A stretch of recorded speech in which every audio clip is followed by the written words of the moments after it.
What's up, guys? DVW Gaming here with the Digimon show, Digimon Adventures review. Alright, so I went into this Digimon marathon, right? Right after, I think, Question Weekly number 4, I ended up watching Digimon, right? After I reviewed the movie, the movie Digimon. And I finished watching the series already, all 54 episodes, and I'm now starting Digimon Season 2. But I wanted to do a review on Digimon Adventure Season 1.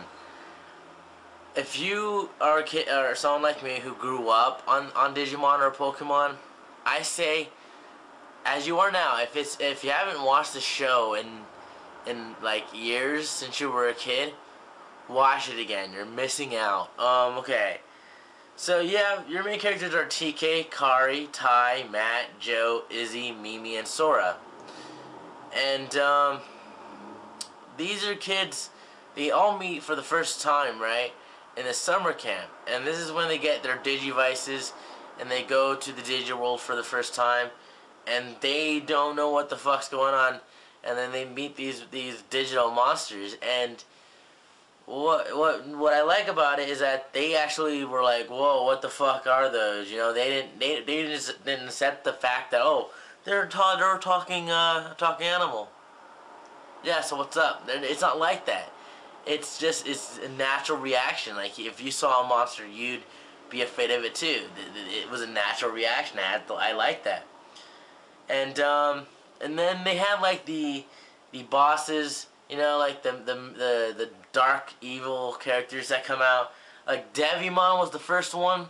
He was definitely the weakest Dark Lord, I think, out of all of them. There was quite a few of them throughout the season, but I'll get to those in a second.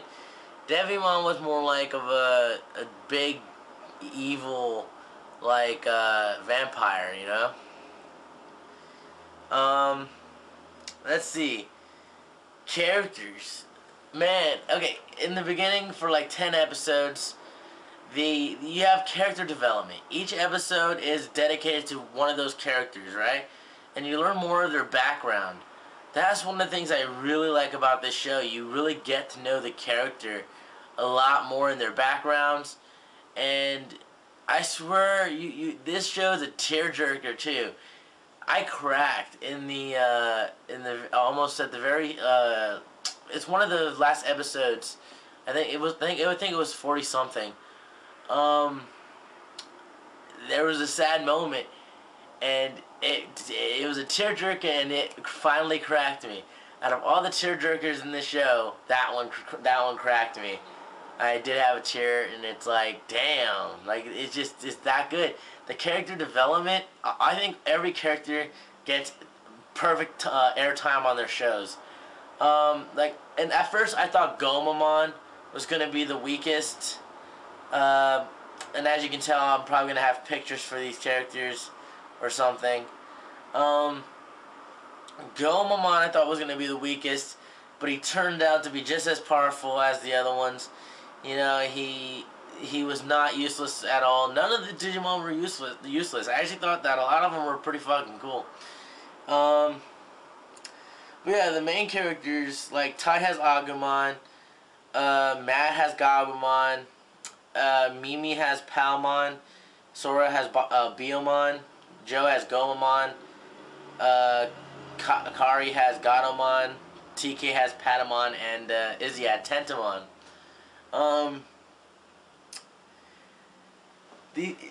All these characters, you just grow to like each and every one of them, and once something actually ends up starting to happen in the show, you're like, okay, what's coming up next? What's gonna happen?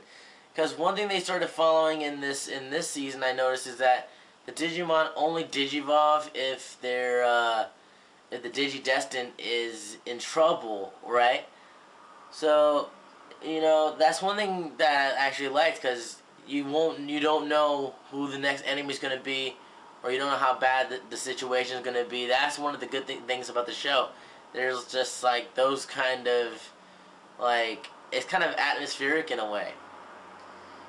Um, Characters are all likable. You notice how when they first meet, they're not friends, and they get brought up in this world, and it's like they all have like active, like I don't know how to say it, clashing personalities. They don't fit so well at first, and then they start growing together, and they start growing up. You know, getting mature. They start to learn. You know, like later in the show, they start to realize friendship. You know, reliability. You know, hope, all this kind of stuff, and that ends up being a big part of the evolution of the show. And like if a character dies, the character dies. You know, they don't really explain at first anyway that the Digimon get reborn. So if you're like a first timer at watching the show, you're like, wow, they just died. It's not like Pokemon where they just faint. They actually obliterate into tiny pieces. So it's like, wow, you know, you don't know if they're coming back. They do explain that later in the show, but then also later in the show, it's pretty much the way that they're reborn is destroyed. So pretty much they have to save the world, or they will permanently be gone. You know. Some of the characters actually look badass. Some of the Digimon, it's not like all cute little faces. There's some actual badass looking ones, creepy looking ones, ugly ones. There's some cool ass drawings for the Digimon series. Some of them even look intimidating.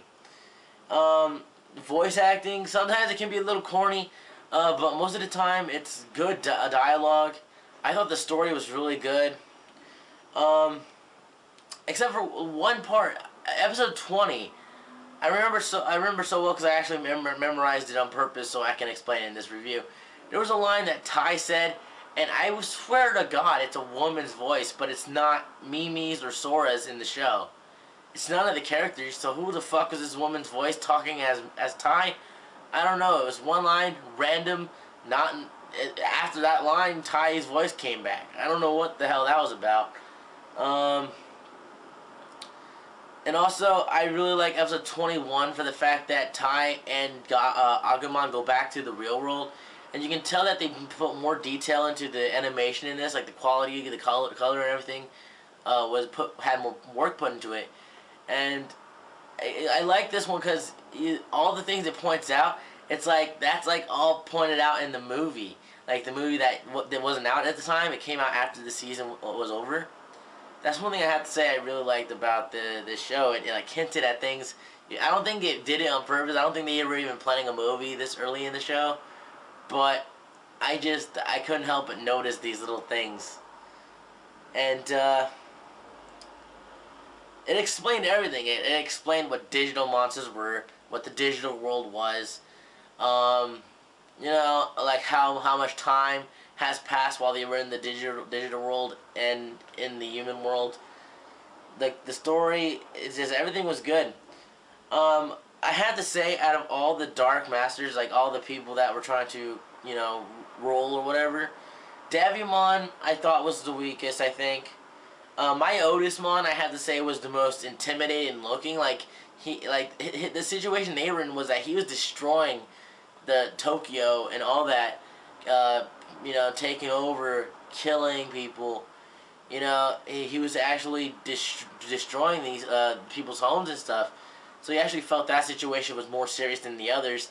After they defeated like Myotismon, the digital world started showing up in on top of the planet, and they had to save the world. And then they came across the Dark Masters, which consists of like Puppetmon, which was my favorite Digimon at the time.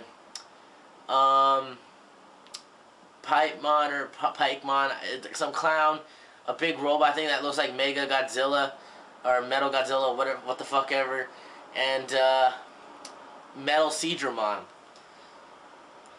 I didn't see these guys that threatening. After they were taken out, the clown, yeah, the clown was the hardest, but let's admit he was taken out fairly easy too. I actually think the other Dark Masters were more of a challenge, really. But after that, after they get defeated, Apocalypmon comes out, and it's like, okay, so this fool's gonna have like an episode of airtime only. Just waste him already. So, and they wasted him. There was no real they were threatened, but this is when they finally realized we're the Digi-Destined. We can't give up like this, and they don't give up, and they defeat him. And it's like, okay, boom. Now that everyone's happy, they have to leave the digital world. I thought everything was just planned out perfectly. The monster didn't really, impress me. My Otismon was definitely the most threatening to me. He actually killed a human being, I think, in the show. Like, so he killed somebody that you actually see. So, it's like, I think my Otismon was definitely the best villain in the show for season 1. But yeah, like, just watch the show. You'll actually, besides everything kiddish about it, it's actually a really deep story. Like, you learn about these people's backgrounds. You actually grow with the characters. It's just, I never expected to see this in this show, but as I watch it now, I actually appreciate it more than what it was. So anyway, I just hope you appreciate this review. If I had to give it a rating, I'd say this whole entire season of Digimon Adventures 1 with the original cast, animation wasn't that great. It's not amazing, but it's good. That's another thing I wanted to point out. Everything else, the entire show is good. To me, it's a masterpiece. I will give it a 9 out of 10. Because there's people that will disagree with me, but it's my opinion, the show, you need to watch it. It's a must-watch if you grew up with it like me, because you might not remember all the things about the show, and once you watch it again, you will be mind-blown. It's a really good show. I'm actually starting to do season 2, so I'll have a review for that. These are not scheduled at all. Like, this just came out of nowhere. So I don't know how long it'll take till I'm finished with season 2, but I can already tell you I'm kind of liking the first season already. I'm actually seeing flaws, but I don't know. Anyway, thanks for watching. Peace out, guys. See you guys next time.